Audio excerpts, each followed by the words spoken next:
I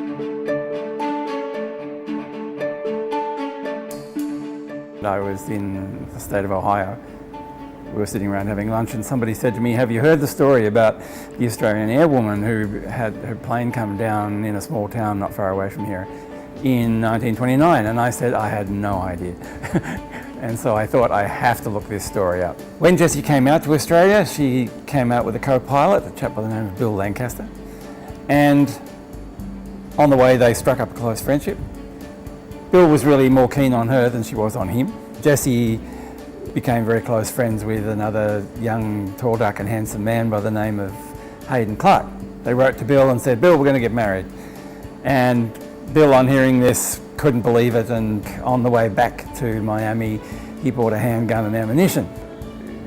That night after he got home, they all finished up in the one house, and in the middle of the night a gun went off and Bill came banging on Jessie's bedroom door and said, "Hayden shot himself." And she said, "We don't have a gun." And he said, "Well, actually," Bill claimed it was suicide. The police disagreed. District Attorney disagreed. After looking at all the evidence, they arrested Bill eventually.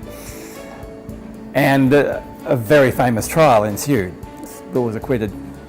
And by then they were regarded as being persons of bad reputation by the Immigration Department, and they were both booted out of the United States.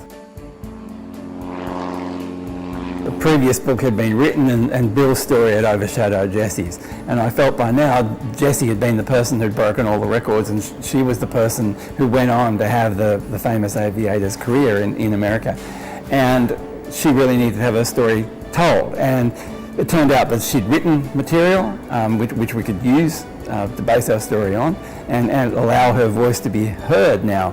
And she was a person who had flown in the 1929 Women's National Air Derby in the United States, which was the first national air race held for women. And she'd been friends with Amelia Earhart and Bobby Trout and all these big group of famous women aviators at that period.